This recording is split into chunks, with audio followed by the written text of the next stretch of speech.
বছর ঘুরলেই রাজ্য বিধানসভা নির্বাচন, তার আগে বিজেপিতে যোগদানের হিড়িক পড়ে গিয়েছে ফালাকাটায়। রবিবার রাতে ফালাকাটা ব্লকের জটেশ্বর 2 নম্বর গ্রাম পঞ্চায়েতে 13/153 নম্বর পার্টি 6টি পরিবার তৃণমূল ও সিপিএম ছেড়ে বিজেপিতে যোগদান করেন। দেখেছো, বছর ঘুরলেই কিন্তু নির্বাচন। এখন এই যে বিজেপিতে যোগদান করার যে একটা হিড়িক লেগে গেছে, সেটা তোমরা বুঝতে পারছো যে কিভাবে হিড়িক লেগেছে বিজেপিতে যোগদান করা হয়। আর সেই কর্মসূচি তৃণমূল ও সিপিএম ছেড়ে বিজেপিতে যোগদান করেন।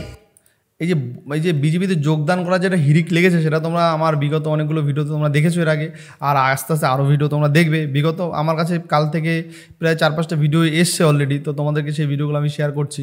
তো তোমরা আরও অনেক ভিডিও দেখবে যেগুলোতে তোমার এখন প্রচুর মানুষ বিজেপিতে যোগদান করছে। এখন জানি না কেন করছে। তো এখানে লেখা আছে তৃণমূল ও সিপিএম ছেড়ে বিজেপিতে যোগদান করলো 6টা পরিবার। মানে এটা ফালাকাটার হয়েছে, ফালাকাটার ঘটনাটা। ফালাকাটায় বিধায়ক দীপক বর্মনের হাত ধরেই কিন্তু এরা পতাকা নিয়েছে। এটা ফালাকাটার ঘটনা, তোমাদের এটা দেখতে পাচ্ছ। সবটাই বলবো, তোমাদেরকে দেখাবো। তো চলো একটু ভিডিওটা তোমাদেরকে দেখাই, তারপরে বলছি ব্যাপারটা। ফালাকাটার বিজেপির বিধায়ক দীপক বর্মন যোগদানকারীদের হাতে পতাকা তুলে দিলেন ফালাকাটার বিজেপির বিধায়ক দীপক বর্মন। এদিন সংশ্লিষ্ট এই এলাকায় বিজেপির তরফ থেকে একটি যোগদান কর্মসূচির আয়োজন করা হয়। আর সেই কর্মসূচিতেই 6টি পরিবার তৃণমূল ও সিপিএম ছেড়ে বিজেপিতে যোগদান করেন। মানে বুঝতে পারছো ভাই, এখানে কি পরিস্থিতি হয়ে গেছে। এখন তৃণমূল সিপিএম ছেড়ে কিন্তু সবাই বিজেপিতে যোগদান করছে। মানে বুঝতে পারছো পরিস্থিতি কিন্তু এরকম একটা ব্যাপার হয়ে গেছে যে সিপিএমও ছেড়ে আসে। মানে সিপিএম যে ছাড়ছে না সেটা সিপিএমও ছেড়ে। সিপিএমের একটা কী জানো তো, সিপিএমের একটা ভাঙন হয়েছে কোথায় আমি বলছি। সিপিএমের ভাঙনটা হয়েছে যে এই রিসেন্টলি একটা ইন্ডিয়া পাকিস্তান নিয়ে একটা বিষয় হলো না, তারপরে ওরা সিপিএম দিয়ে একটা র্যালি করলো। ভালো কথা, র্যালি করেছে, সব ভালো। কিন্তু ওইখানে কিছু কিছু বক্তা ছিল যারা স্লোগান দিয়েছে, যারা নবগত সিপিএম হয়তো কিছু কিছু বক্তা স্লোগান দিয়েছে, কিসের ভারত, পাকিস্তানকে কেন মারবে, পাকিস্তানকে কেন অ্যাটাক করবে, আরও অনেক কিছু ওখানে বক্তব্যরা দিয়েছে। সেই সব বক্তব্য শুনে না সিপিএমের মধ্যে যারা সিপিএমের নতুন নতুন যাবে বা যোগ দেবে তাদের মধ্যে না একটা, বা সিপিএম যারা করতো তাদের মধ্যে না একটা কোথাও যেন একটা ভাবাভাবে কাজ করেছে। ঠিক আছে, দেখছে শালা সিপিএম করছি, সিপিএম এরকম কথা বলছে, তো এটা তো ঠিক না। দেখ, সবার মেন্টালিটি তো সমান না। পার্টি করলেই যে সবাই বিকৃত হবে তা তো না। মেন্টালিটি তো মানুষের ডিফারেন্ট থাকেই, তাই তো। তো সেরকম সিপিএম যারা ওখানে করতো তখন থেকে কিন্তু সিপিএমের মানুষ আস্তে আস্তে কিন্তু মানে বিজেপিতে যোগ করছে। এটা ফার্স্ট ভিডিও না, অনেকগুলো ভিডিও আছে যেগুলো আমি করিনি বা মনে হয়নি যে না ঠিক আছে এগুলো করবো না। তো এরকম অনেকগুলো ভিডিও আছে, তো তোমরা দেখতে চাও তো তোমরা জানাবে, আমি ওই ভিডিওগুলো করবো। ঠিক আছে, এরকম অনেকগুলো ভিডিও আছে যেসব ভিডিওগুলো সিপিএম থেকে শুধু তোমার এরকম নর্মাল কর্মী না ভাই, বড় বড় নেতারা সিপিএম থেকে জয়েন করছে বিজেপিতে। হ্যাঁ, এটা শুনছো, যেটা সত্যিই শুনছো।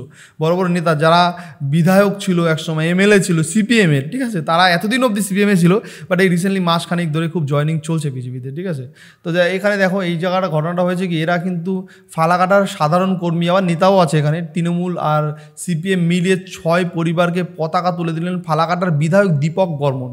দেখেছো, এখানে এমন একটা ব্যাপার। আবার এখানে একজন কমেন্ট করেছে, প্রত্যেকটা হিন্দু ভাই বোনদের বলছি সবাই বিজেপিতে যোগ দাও, কারণ তৃণমূল আর না, মমতা ব্যানার্জি পশ্চিমবঙ্গকে কিছুদিনের মধ্যে পাকিস্তান বানিয়ে দেবে। অনেকই আচ্ছা অর্ধেক দিয়েছে, অর্ধেক বাকি আছে, তাই থাকতে সবাই বিজেপিতে যোগ দাও। জানি না এই কথার কতটা সত্যতা আছে, তোমাদের কি মনে হয় ভাই তোমরা কমেন্টে জানিও। আমি এই বিষয় নিয়ে কোনো মন্তব্য করবো। আমি তবে যে ভিডিওটা দেখাচ্ছি এগুলো আর একটু দেখাই তোমাদেরকে। চলো, দলটাকে ভালো লাগে বলেই বিজেপিতে যোগদান করলাম। এদিন যোগদানকারীদের হাতে দলীয় পতাকা তুলে দিয়ে স্বাগত জানান ফালাকাটার বিধায়ক দীপক বর্মন। যোগদান কর্মসূচিতে উপস্থিত ছিলেন বিজেপির ফালাকাটা 4 নম্বর মণ্ডল সভাপতি ফণীভূষণ। কিন্তু ভাই আমি একটা জিনিস বুঝতে পারছি না ভাই, এই যোগদানটা রাত্রে কেন হচ্ছে? হ্যাঁ, রাত্রে কেন হচ্ছে, তাই তো? এটাই প্রশ্ন অনেকের মধ্যে থাকতে হবে, রাত্রে কেন হচ্ছে। আবার এরকম একটা জায়গায় বাড়ির উঠোনে মনে হচ্ছে, কোনো একটা বাড়ির উঠোনে হচ্ছে। ভাই এদের বক্তব্য রাত্রে আমরা করছি যোগদান একটাই কারণে, এটা আমি তোমাদেরকে একটু পরিষ্কার করে দিই। রাত্রে যোগদান করার কারণ হলো যে এরা বলতে চাইছে তৃণমূল করে যারা, তারা দিনের বেলা করতে পারে, রাত্রেবেলা করতে পারে, হোটেলে করতে পারে, বাড়িতে করতে পারে, যেখানে ইচ্ছা সেখানে করতে পারে। কারণ তাদের দুর্নীতি করে, তাদের প্রচুর টাকা, ভাই তাদের কাজ করতে লাগে না, তাই তারা যখন তখন যেখানে সেখানে করতে পারে। কিন্তু আমাদের তো বিজেপি করে আমাদের সাধারণ মানুষকে নিয়ে চলতে হয়, তাই আমরা রাত্রেবেলা করি। এই কারণে দিনের বেলা তারা কাজে যায়, কাজকর্ম করে, তারপরে রাত্রেবেলা এসে তারা আমাদের সঙ্গে যোগদান করে বা আমাদের সঙ্গে পার্টিটুকু করে, যতটুকু সময় পায় সেটুকু তারা পার্টিতে টাইম দেয়। তো সেই কারণে এখানে যে তোমার বিধায়ক বা সাধারণ মানুষ, তারা কিন্তু এই বক্তব্য দিয়েছে রাত্রেবেলা যোগদান করার। এইটাই কারণ আমিও ভেবেছিলাম রাত্রেবেলা যোগদান করছে এরকম একটা জায়গায়। তো যেহেতু পার্টি অফিসে হবে, একটু পতাকা হাতে নেবে, এরকম একটা ব্যাপার থাকবে। তো এখানে দেখছি সেরকম কিছু না, তাই জন্য আমার মনে একটা প্রশ্ন এসেছিলো, তাদের ভিডিওটা দেখার পরে ক্লিয়ার হয়ে গেল প্রশ্নটা। তো চলো ভিডিওটা একটু তোমাদেরকে দেখাই। সুদর্শন রায় ছিলেন বিজেপির ফালাকাটার 4 নম্বর। এই যে দেখেছো যোগদান পর্ব চলছে, পতাকা তুলে দিয়েছে। এইটা হলো মনে হয় আই থিঙ্ক বিজেপির বিধায়ক, বুঝতে পেরেছো? হ্যাঁ হ্যাঁ, এটা দীপক বর্মন বিধায়ক, এই লোকটাই হবে। এই লোকটাই পতাকা তুলে দিল। এরা কিন্তু তৃণমূলের কর্মীও আছে, আবার এরা কিন্তু তোমার সিপিএমের কর্মীও আছে। এর মধ্যে কারা তৃণমূল কারা সিপিএম আমি তো এটা বার করতে পারবো না, জানিও না। তো এর মধ্যে আছে দুরকম মিক্সড। নম্বর মণ্ডলের সাধারণ সম্পাদক সুব্রত সাহা, ফালাকাটার 4 নম্বর মণ্ডল সম্পাদক অর্ণব ঘোষ, 4 নম্বর মণ্ডল সম্পাদক জগদীশ বর্মন। মনে করো ফালাকাটার যারা যারা বিশিষ্ট ব্যক্তিগণ নেতা ছিল সবাইকে নিয়ে কিন্তু এই জয়নিং সভা বা জয়নিং পর্বটা এরা করেছে।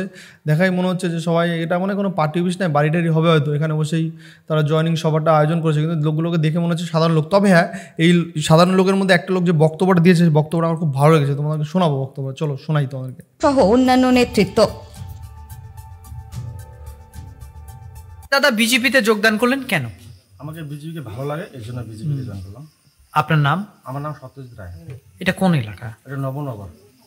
আচ্ছা, ঠিক আছে। বিজেপি পার্টি ভালো লাগলো তাই। আচ্ছা, এর আগে কোন পার্টি করতেন? সিপিএম পার্টি করতে। বেরিয়ে গেছে, বলছিলাম আলাদা করতে পারবো না। এই যে সিপিএমের লোক দেখেছো, মানে এই আই থিঙ্ক এই লোকটা তৃণমূলের লোক। এরা হলো নেতা টাইপের লোক, বুঝতে পেরেছো? মানে এরা সাধারণ কর্মী না। এরা দেখো সাধারণদের মধ্যেও তো নেতা নেত্রী থাকে, তাই না? তো এরকম হলো নেতা নেত্রী টাইপের লোকেরা। এই লোকটা হয়তো তৃণমূল থেকে এসছে, এনার কথা শুনে মনে হলো যা, যেহেতু বললো না আগে কোন পার্টি করতো, তাই এই লোকটা বলছে আমি সিপিএম করতাম, আমি এখন বিজেপিতে চলে এসেছি। দেখো একটা ব্যাপারটা কিনে জানো তো, সবারই একটা ধর্মর ব্যাপার থাকে, ধর্মতে আঘাত ভাবাভাগের একটা ব্যাপার থাকে। সেই জায়গা থেকে মানুষের কোথাও জানি একটু কলকাঠিটা নড়ছে, তাই জন্য মানুষ সাধারণ থেকে সাধারণ মানুষ কিন্তু এখন চেঞ্জ করার চেষ্টা করছে। তবে আমি এটাও বলে দিচ্ছি, যদি এই নেক্সট যদি চেঞ্জ হয় ভবিষ্যতেও, নেক্সটেও যদি এরকম হয়, আমরা বলবো যে কেউ অন্ধ হয়ে থেকো না। মানে আমি অনেক আছে না বামপন্থী যারা, তারা ভাবে আমরা সারা জীবন মরার আগের দিন অবধি মানে সিপিএম করবো, বা অনেকে তৃণমূল করে যারা, তারা ভাবে যে মরার আগের দিন অবধি তৃণমূল করবো। অনেকে কংগ্রেস করে যারা, তারা ভাবে যে আমি যতদিন না মরবো ততদিন কংগ্রেস করবো। আবার অনেকে বিজেপি যারা করে, তারা ভাবে যতদিন বেঁচে থাকবো ততদিন বিজেপি। কেন ভাই? কেন ওই পার্টির তুমি ঠিকা নিয়ে বসে আছো নাকি? তোমার ভালো যে করবে তুমি তাকে কাছে দেবে। যদি কালকে থেকে তৃণমূল শুরু করে ভালো করা হয়, অবশ্যই তুমি তৃণমূলের সাপোর্টার, তৃণমূলকে তুমি ভোট দেবে। যদি তোমার ভালো, যদি বিজেপি করে, হ্যাঁ বিজেপিকে তোমার দিতে হবে। কিন্তু কালকে থেকে যদি কংগ্রেস যদি ভালো ভালো কথা বলে বা কংগ্রেসকে যদি তোমার ভালো লাগে, তো অবশ্যই। কিন্তু অন্ধভক্ত হয়েও না ভাই, কারো অন্ধভক্ত হয় না। তোমাদেরকেও যারা যারা 2 জন 5 জন 10 জন 20 জন 100 জন যারাই আমার ভিডিওটা দেখছো, ভাই অন্ধভক্ত কারোর হওয়ার দরকার নেই, বিজেপিরও অন্ধভক্ত হওয়ার দরকার নেই। দেখো একটা কথা তোমরা আগেও বলেছি, এখনও বলছি, যে এই তৃণমূলের লোকগুলোই কিন্তু বিজেপিতে যাচ্ছে। দেখো মেন্টালিটি কোথাও কিন্তু মানুষের চেঞ্জ করতে পারবে না, সেই মেন্টালিটি কিন্তু রয়ে যাচ্ছে মানুষের, বুঝতে পারছো? তবে জানি না, কিছু কিছু জায়গায় শাসন ব্যবস্থা থাকে, কিছু কিছু জায়গায় দেখো অনেক একটা কথা ব্যাপার দেখো না। মনে করো কোনো একটা মেয়েকে তুমি বিয়ে করলে, সে মেয়েটা বিয়ের আগে যা করিয়ে বেড়াতো তার বাপের বাড়িতে, যেহেতু তাকে কিছু বলতো না। এখন বিয়ের পরে যদি তুমি মেয়েটাকে সেভাবে রাখতে পারো তোমার বাড়িতে এনে, তাহলে মেয়েটা থাকবে, নাহলে কিন্তু ফুডডুম হয়ে যাবে, মানে চলে যাবে, বুঝতে পারছো ব্যাপারটা? তো সেই রকমই মেন্টালিটিটা তোমাকে আগে চেঞ্জ করাতে হবে, এটাই সবথেকে বড় কথা। তাই আমি বলছি যে কারো অন্ধভক্ত হওয়ার দরকার নেই, কোনো পার্টির অন্ধভক্ত হওয়ার দরকার নেই। তো চলো, মনে হচ্ছে এখন ওনারা বিজেপি করা, ঠিক আছে, ভালো কথা করুক। চলো দেখা যাক ভিডিওটা একটু দেখি। সিপিএম ছেড়ে আজকে বিজেপিতে যোগদান করলেন কেন? ভালো লাগছে এই জন্যই।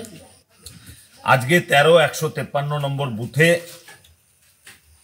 সিপিএম এবং তৃণমূল কংগ্রেস ছেড়ে কয়েকটি পরিবার আমাদের ভারতীয় জনতা পার্টিতে যোগদান করলেন। সে কারণেই আজকে এখানে বুথ বৈঠক অনুষ্ঠিত হলো। তাহলে তোমাদের ক্লিয়ার দেখেছো যে কত নম্বর বুথে, 1325 নম্বর না কত নম্বর বুথে অনেক পরিবার যোগদান করেছে, 6-7টা পরিবার যোগদান করেছে এখানে। তো যোগদানের পর্ব শেষ। তো আর কি বলবো ভাই, ভিডিওটা একটু দেখাবো তোমাদের, দেখিয়ে দিই ভিডিওটা পুরোপুরি। তৃণমূল কংগ্রেস করলে পরে মানে খাওয়া দাওয়ার চিন্তা থাকে না, ওরা দিনের বেলাতেও করতে পারে, ওরা কাটমানি পায়। বিজেপি যারা করে তাদের দিনের বেলা খেতে আমাদের জমিতে কাজকর্ম করতে হয়, তাদের সন্ধ্যাবেলাতেই সময় হয়। সেই কারণে আমরা সন্ধ্যাবেলাতেই জয়েনিং করি, যেটা আমি বললাম। আর জেতার টার্গেট আছে, আর কোনো টার্গেট নেই। আচ্ছা ঠিক আছে। তবে যেটা আমি বললাম সেটা তোমরা নিশ্চয়ই বুঝে গেলে। ফার্স্টে এটাই আমি বলেছিলাম যে এটাই ওদের বক্তব্য, যেহেতু ভিডিওটা আমি আগে দেখেছিলাম। তো যাই হোক, তো আজকে আমাদের ভিডিওটা এখানে শেষ করছি। নেক্সট তোমাদের সঙ্গে অন্য কোনো ভিডিওতে অন্য কোনো পর্বে দেখা হচ্ছে। তো তোমাদের ভিডিওটা কেমন লাগলো, আর তোমরা কে কোথা থেকে আমার ভিডিওগুলো দেখো সেটা কমেন্টে জানিও। যেহেতু আমার পরিবারটা আস্তে আস্তে বেশ ভালোই বড় হয়েছে, তো তোমরা কমেন্ট করতে পারো। আমার ছোট্ট পরিবারকে বড় করেছো, এর জন্য তোমাদের অনেক অনেক অনেক অনেক ধন্যবাদ। তো আজকে আমাদের ভিডিওটা এখানে শেষ করি নাকি? নেক্সট আবার অন্য কোনো দিন তোমাদের অন্য কোনো টপিক নিয়ে তোমাদেরকে ভিডিও করবো। তো আজকে আমাদের এখানে শেষ। Bye bye.